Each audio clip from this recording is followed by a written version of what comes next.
All right, everyone, thanks for coming out. We're gonna start with a little song. So everyone kind of gather near and join us over here.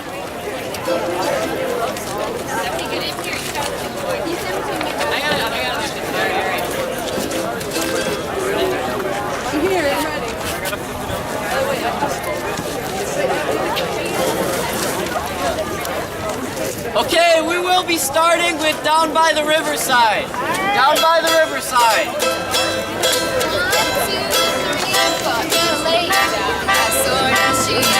Down by the riverside, down by the riverside, down by the riverside. Down by the riverside, down by the riverside. I ain't gonna study war no more. I ain't gonna study war no more. I ain't gonna study war no more. I ain't gonna study war no more. I ain't gonna study war no more. I ain't gonna study war no more. I'm gonna say down by the riverside. Where? Down by the riverside. Down by the riverside. I'm gonna say on this floor. Down by the riverside. Down by the riverside. I ain't gonna study war no more. I ain't gonna study war no more. I ain't gonna study war no more. I ain't gonna study war no more. I ain't gonna study war no more. I ain't gonna study war no more. Verse 3, let's hear you. Gonna take back our campus now. Down by the riverside. Down by the riverside. Down by the riverside. Gonna take back our campus now. Down by the riverside. Down by the riverside. I ain't gonna study war no more. Ain't gonna study war no more. Ain't gonna study war no more.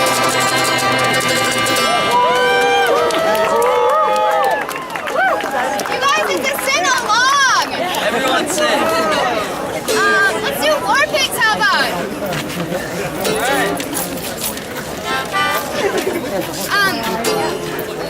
So it's on above down by the riverside. Oh yeah, Orpid. Orpid. War pigs.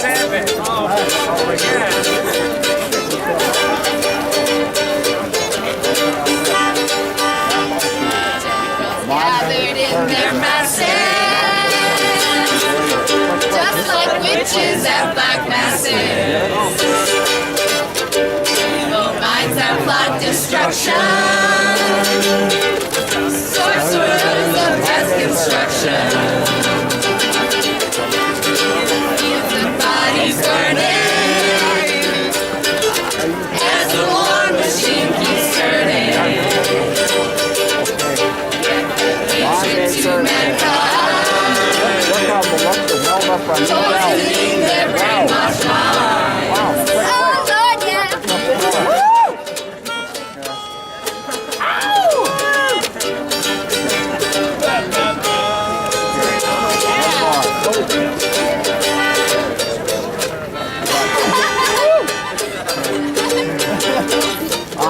Okay, here comes the good part. Politicians find themselves away. They only started the war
So you guys might know this from Vietnam. There's a little bit in the Iraq War, so keep an eye open.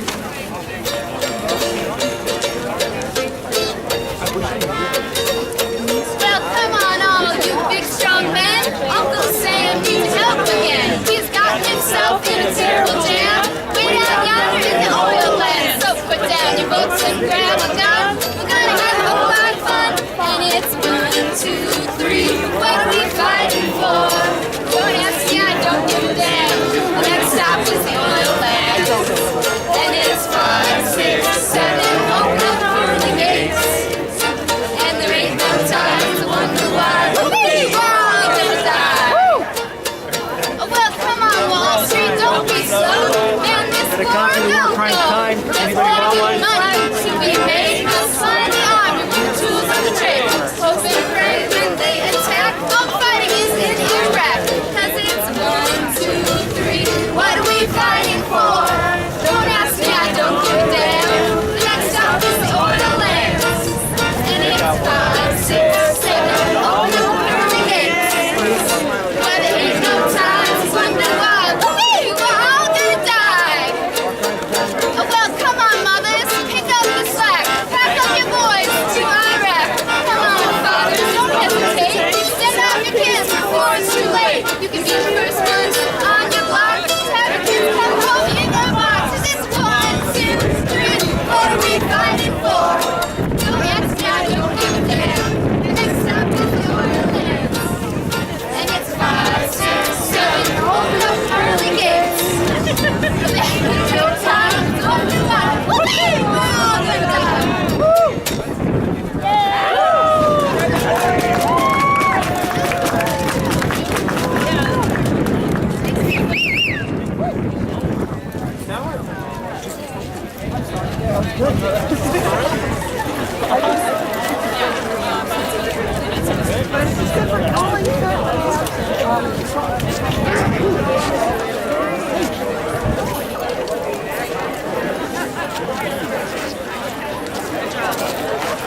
Hello, everybody.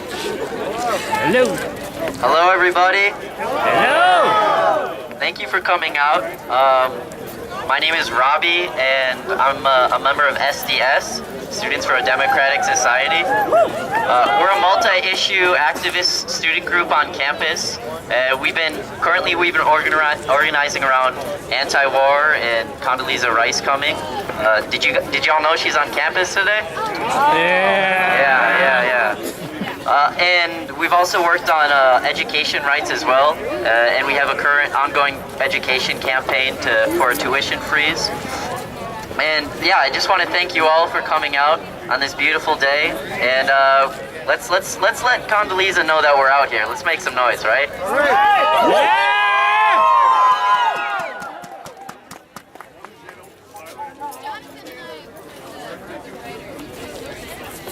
All right, before we get started, can I just have a really quick, I have a couple speakers that I'm still trying to find. August Nimps, if you have not checked in with me, please do. I don't know if you're here or not.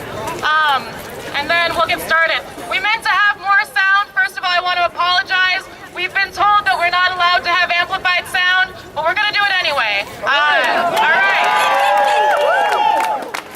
So first of all, my name is Stephanie Taylor. I'm with Students for a Democratic Society at the University of Minnesota. I want to thank everyone for coming out today.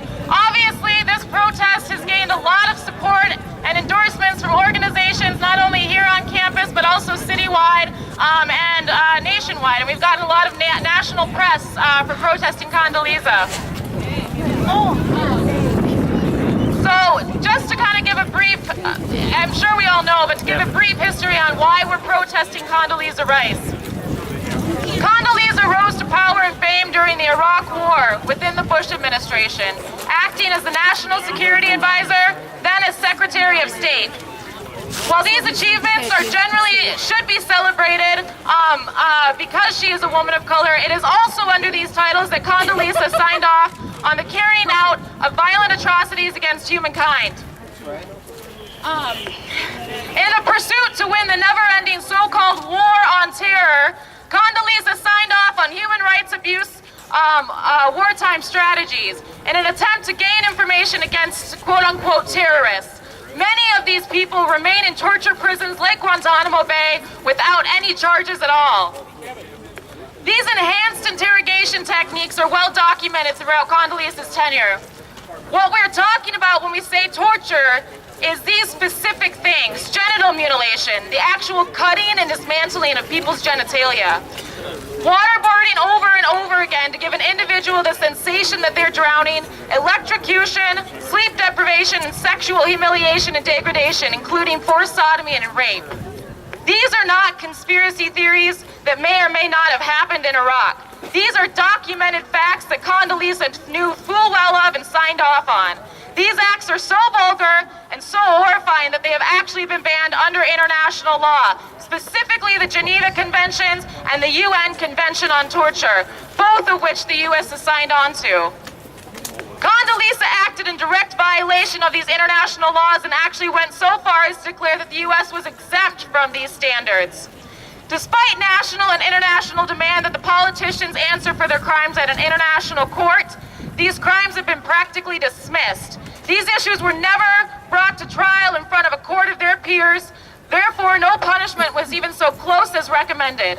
Instead, by not speaking about her career within Bush's cabinet, Condoleezza is advocating for the erasure of history and the covering up of these crimes committed. We're here today to say that history should not be erased, demanding justice for those who have suffered at the hands of criminal torture tactics, and telling that at our university, war criminals will not be allowed on campus. No justice, no peace.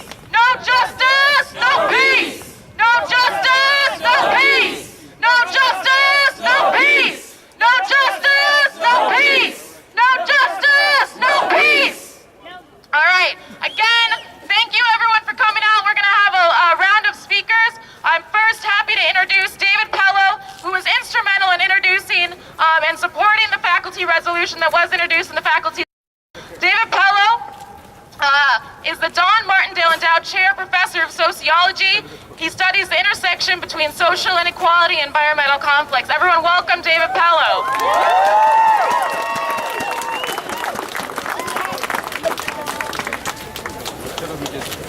How's everybody doing? Everybody fired up? Yeah. Right. It's good to see so many beautiful people out here supporting justice, supporting peace, supporting nonviolence, and supporting our right to speak out. I think there are a whole host of issues at stake here today about what it is we stand for and what values we hold dear. Two of those issues that have come up lately are freedom of speech and ethical conduct. Can you hear me? No. All right. How about now? Better. How about now? Better? Technical assistance. Are we working? All right. Can you hear me now? Escucha. Okay, let's do it. All right. Two of these issues that have come to the fore lately have been ethical conduct and the question of free speech. I'd like to speak to both of these today, because there's been a lot of talk about those of us standing here today possibly infringing on someone's right to free speech. But the fact is that ironically, Condoleezza Rice's conduct actually worked to silence free speech, actually worked to quell dissent and the voices and indeed the lives of people who were tortured, sent to CIA black sites through extraordinary rendition, and who died as a result of policies and practices that she authorized and participated in. So speech does matter, and I seek to honor those today whose speech, whose voices were silenced with F-16s and waterboarding. Yes. Now I've heard that Dr. Rice has come to town to talk a little bit about, to perhaps give us a lesson in the history of the civil rights movement and the legacy of the civil rights movement, the legacy of justice. Well, let me tell you something. I am a black man from the South, from the southern United States, and I have seen racism and white supremacy in its most brutal and naked manifestations. My parents were deeply involved in the civil rights movement, very active in that movement. They taught me to work for justice, for accountability, and for respect for my fellow human beings. So my lesson was that the civil rights movement was and remains a beautiful freedom struggle that worked to unify and uplift people, to build community, to repair harms done to others, and to seek redress for injustices in order to allow us all of us, to heal and to move forward and to prevent a situation where any of us needs to be on our knees so that others can stand. This was a movement that was opposed to the violence, collective destruction, and humiliation of racism. A movement opposed to the illogical and harmful practices of institutional discrimination. A movement opposed to the torturous effects of Jim Crow on people of color. So my parents and their generation struggled to free African Americans, indeed the entire nation, from the yoke of legalized apartheid, so that somebody like Condoleezza Rice could enjoy opportunities and freedom and the full meaning of citizenship in this great nation.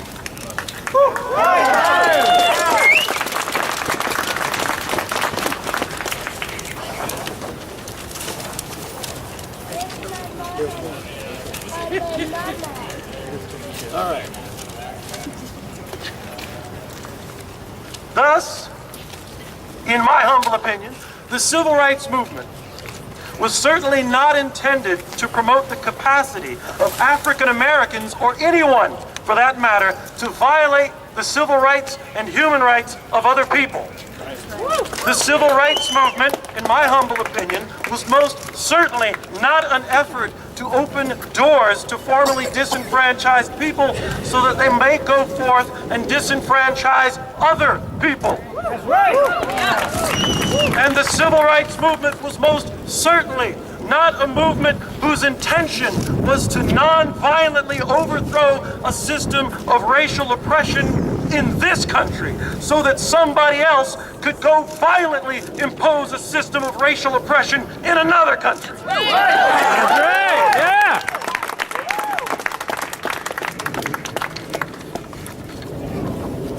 I teach classes on social movements, the environmental movement, environmental justice movement. And what I have learned from my research, my studies, my teaching, and from my students is that one of the important legacies of the civil rights movement was that it laid a critical foundation for the environmental movement and for the environmental justice movement. Movements who seek to defend humankind and the ecosystems that we all rely upon from unfettered governmental and corporate harm and pollution. Why is this relevant? Well, you may know that Dr. Rice has served on the board of directors of the Chevron Oil Corporation, a company that has been associated with gross human rights abuses and untold ecological destruction in places like Burma and Nigeria and elsewhere. Moreover, think about the fact that she has served so diligently and so faithfully the Chevron Corporation that they even named an oil tanker after her. Can I get an oil tanker named after me?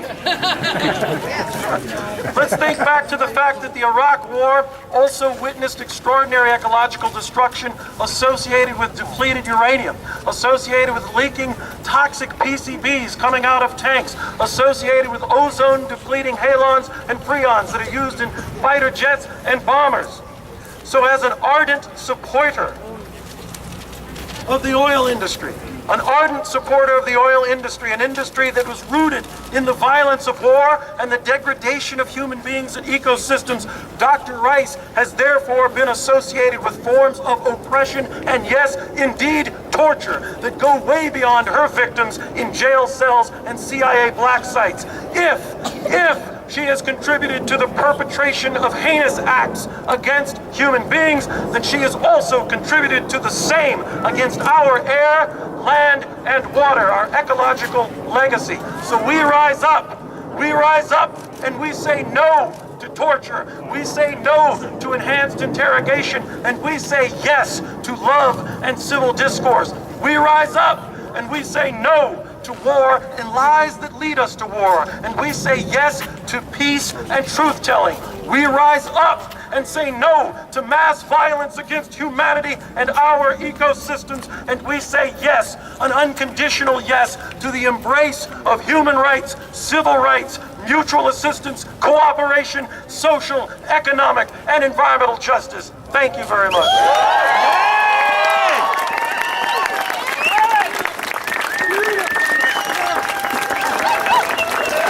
No justice! No peace! No justice! No peace!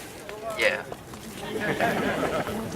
So we do have media liaisons, so if the media comes and talks to you, we have two people, Nick Tice, could you raise your hand, and Maggie over there. So could you just point them that way? Thank you, so we have a cohesive effort. Our next speaker will be Rasan from a group, a student autonomous group on campus called Who's Diversity. Right now he's studying sociology and he's a PhD student. Let's hear it for Rasan.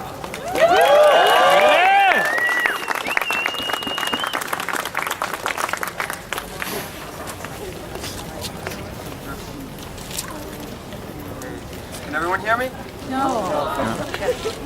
Little. Okay. Can everyone hear me now? Yes, loud. Okay. Thanks. So it's a pleasure to be here. It's really difficult to follow in Professor Pello's footsteps. He's an amazing scholar. So thank you for being here. Okay. So my name is Rassam Al-Hadeo. I'm here on behalf of Who's Diversity. We're a social movement on campus that is questioning the university's commitment to diversity. We have serious reservations about the university's commitment to diversity and questioning basically that and challenging it. Sorry. Okay. So I think if we conduct an honest assessment of the university's administration and the Bush administration, we can see that they have some striking parallels, namely their commitment to cosmetic diversity, which is a sprinkling of a few faces of difference, a few faces of color amongst its folks to basically claim that it's actually diverse, when in reality, it's far from that. Until it wrestles with... Okay. All right, okay. So I was basically just saying that, similar to the Bush administration, the university here has this political commitment to a cosmetic diversity in which it basically conceals existing hierarchies based on race, class, gender, sexuality, and ability in order to dress itself up and impress people by placing a few faces of difference on catalogs. And I think if we think about the Bush administration, it's done the same thing with Dr. Rice. We also have to consider, I don't know Dr. Rice very well, but what I'm against is her political commitment to imperialism. And what I mean by imperialism is the use of state power to legitimate conquest and the invasion of a racialized and foreign other. So we're here to contest that today. And as a member of Who's Diversity, we're here in solidarity with SDS, and we appreciate your time. So thank you.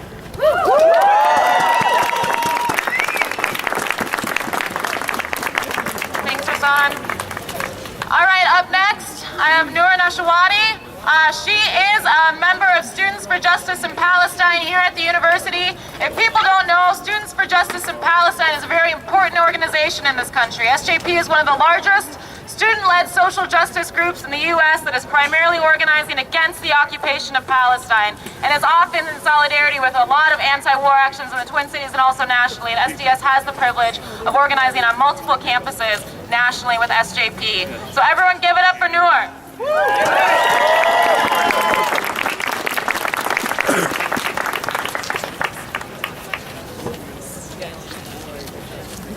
Hey everyone, can you hear me?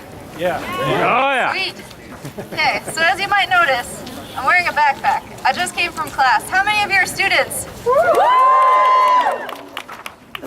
As I do, as Students for Justice in Palestine does, we support the ability for humans to have human rights and to have the ability to say what they want for themselves. Specifically for the Palestinian people, we advocate for their rights and for their right of self-determination against the apartheid. Our mission right now is not, it didn't begin with just the Palestinians. It doesn't end with the Palestinians. We advocate for all human beings and everyone's rights. We provide an alternative perspective to existing narratives. One of the existing narratives we have is the ability to, invite Dr. Rice here. And we are telling her, no, we don't want her here. We don't want her to advocate for the war crimes. We want to say no to those war crimes. That's right! Really, what we should be saying, the cost of freedom, the cost of American freedom, and the cost of American freedom of speech should not be at the cost of the freedom and human rights of others across the world. I am a student for justice in Palestine. I am a student for the justice of all humans.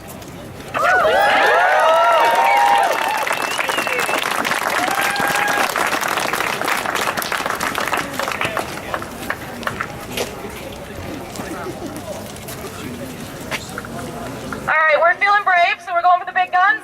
All right. No offense to our other speakers, but it's a little bit of an incline up until what we can do here. So we're just going to watch our backs. Up next, I'm really proud to present Shireen Horzak. She is the president of AFSCME Local 3800, which if people don't know is representing the clerical workers here on campus and other frontline staff at our university. AFSCME has supported SDS in the past around our education rights struggle and continues to support our efforts on campus, organizing against war, and also throughout the community. So please give it up for Shireen. Great, thank you. Sisters and brothers, I'm proud to stand here today representing AFSCME Local 3800, the clerical workers at the University of Minnesota. I'm the president of AFSCME Local 3800. I am also a clerical worker in the Humphrey School of Public Affairs. And I want to talk a bit about what this event symbolizes, what the Condoleezza Rice event symbolizes for this university. And it symbolizes the increasing corporate takeover of public education, not only on this campus, but around the country. As we have been saying for years, this university is more and more controlled by corporate interests, and this came to light just a year ago as the university was on the front page of the Wall Street Journal in an expose that said the University of Minnesota is the worst university in the country when you compare rising administrative costs, and we talk about administration, Morrill Hall, we talk about deans, we talk about directors, we talk about vice presidents over and over and over again and their salaries. And when you compare the increasing costs for administration to tuition hikes at the university, it is the worst in the country, and that is shameful. As we look up at Morrill Hall, and you can read what part of the mission of the university is. The University of Minnesota, founded in the faith that men are ennobled by understanding, dedicated to the advancement of learning and the search for truth, devoted to the instruction of youth and the welfare of the state. That is no longer what this university is doing. Instead, what we have seen is that over 200 frontline jobs have been eliminated while they continue to expand on administrative costs. We have seen that the Regents Scholarship, which helps staff be able to get their degrees for working class people to try and get an education, they've made cuts to those scholarships, and yet they can spend $150,000 on one speaker. This is a public university. That is shameful. I want to talk about the issue of seeking truth, and there's been a lot of discussion about freedom of speech. It came from the Carlson Corporation. I want to talk about the issue of, priorities for this university. As frontline staff jobs are cut, as tuition goes up, as it's harder and harder for people to get an education and to work here, the university prioritizes paying $150,000. They sought that money for a speaker when they could seek that money for something else. I also want to talk about the issue of seeking truth. To me, the university should be, it's an institution that should be seeking truth, scientific knowledge. It should not be allowing people to lie and cover up their history. And the history of Condoleezza Rice is shameful. Before I worked at the university, I worked around on the issue of El Salvador, Central America, and human rights there. I spent 15 years traveling back and forth, spending the night and union offices so that the Salvadoran government would not bomb it because North Americans were there. I spent 15 years traveling to different villages that had been bombed out by the U.S. government with U.S. paid, or by the Salvadoran government with U.S. paid bombs. I traveled to El Mesote, a village that had a massacre of 800,000 people by the Salvadoran government that the U.S. government tried to say never happened. I traveled to these villages, I traveled and met with these trade unionists, I traveled and talked to the Salvadoran people and said that the policies of the U.S. government are not the policies of the U.S. people. And that what we are standing for is a unity among working people around the world and not an issue of corporate interests around the world. That is the truth that we talk about. And I wanted to talk about the truth of working class solidarity and to say that there's a difference between the policies of the U.S. government and the policies of the people of this country. What happened in El Salvador is nothing compared to the damage, the destruction, the war that was wrought against the people of Iraq. And it's shameful to me that this university that claims to seek truth, can allow Condoleezza Rice to come and speak lies and rewrite her history. That is not what a public university is about, and that is not what we should be allowing to happen. So I'm proud to stand here with all of you today opposing the lies that are going on inside. Thank you.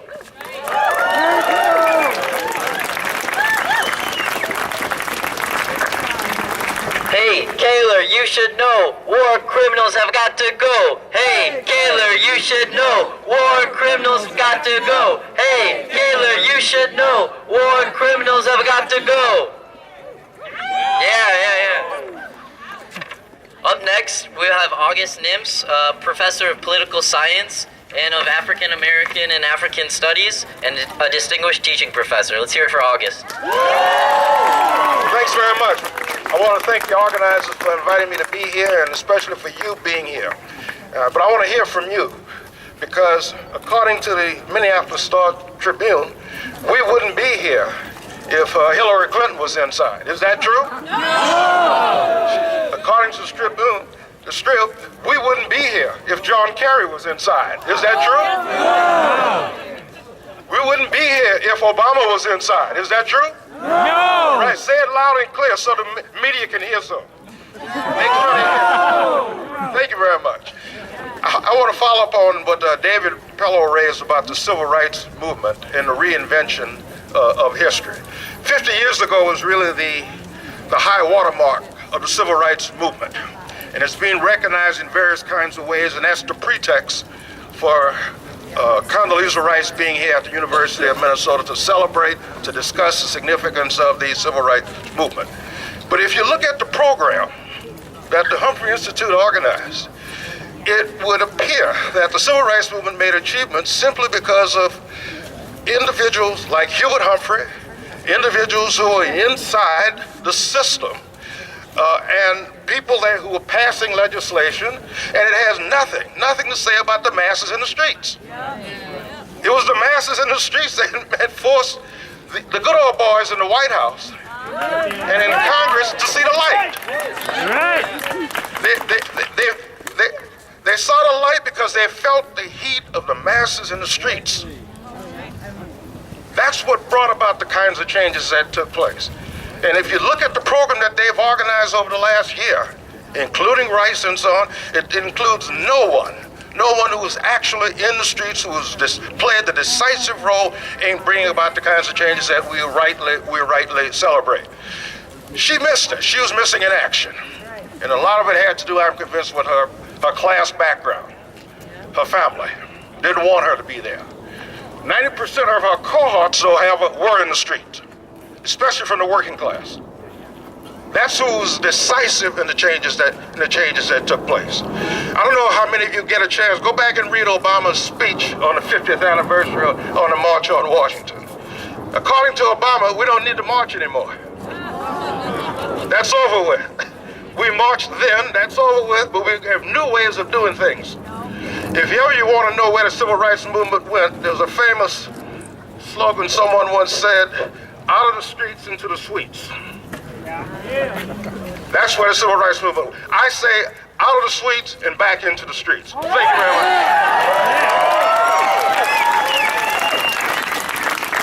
1, 2, 3, 4. We say no to Condi's war. 5, 6, 7, 8. Human rights she violates. 1, 2, 3, 4. We say no to Condi's war. 5, 6, 7, 8. Human rights she violates. All right. Awesome. So those are some of the chants we're going to be chanting as we march around Northrop after we hear from a few speakers, but I hope everyone's getting excited to march. The sun is going down, it's getting cold.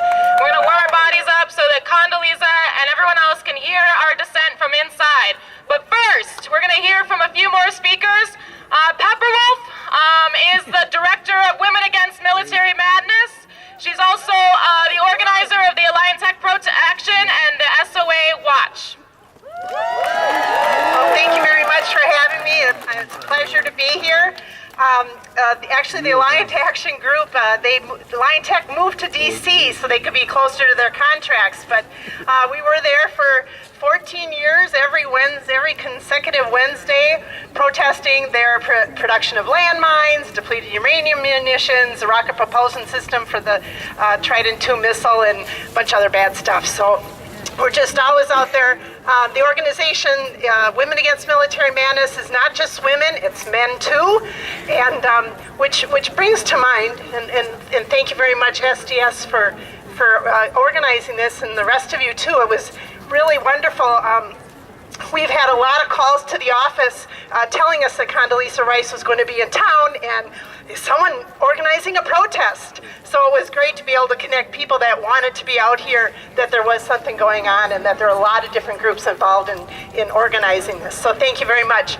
I'm going to be very brief because there's so many intelligent and talented people here that are speaking. But my comment is, there's like 322 million people in the United States, and there's not another person who could speak on civil rights. That would be, I've already heard many this morning or this afternoon, and if you want a woman, I'm sure there's like half of that amount would be available. So I think we need to search a little bit more for our candidates that we're going to have give us some great talks. So thank you very much, and I'm so glad to see so many people here. I'm at the lack of apathy. So thank you.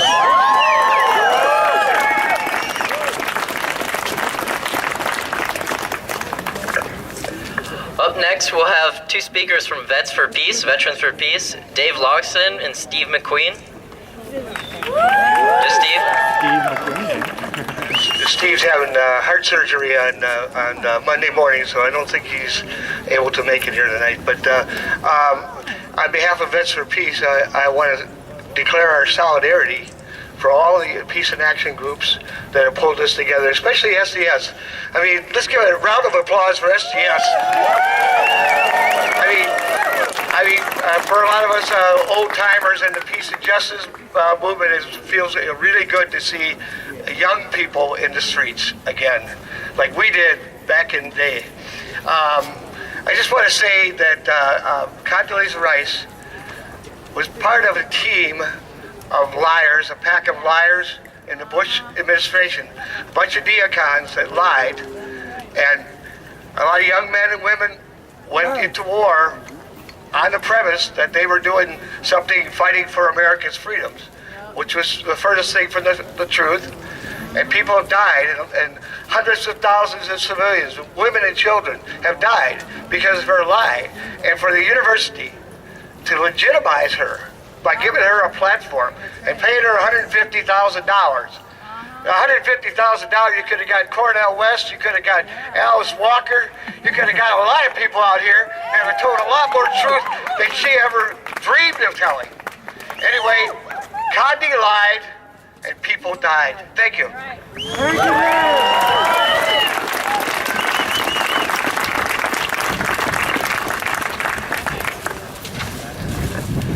right, Maggie, if you're anywhere, and then Jenny Iser from the Anti-War Committee, if you can meet me up here, that would be super.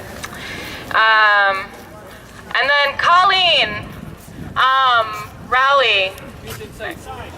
She went inside. Okay, so we're gonna hear from Colleen, hopefully later. Do you wanna? So if you guys don't know, we had a few tickets, so we thought we'd put them to good use.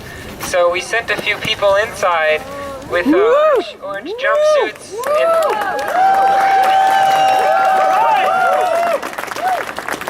The tickets went right away. Within a day, they were all gone.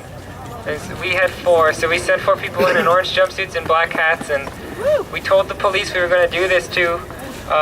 They're just sitting silently in front of the auditorium, or somewhere in the. They're just sitting silently somewhere in front of Condoleezza in their getup. So hopefully people will see that, and then maybe make the connection that what she's saying is maybe not so true, or maybe she's just leaving something out. And so that's why Colleen's not up here to speak right now. But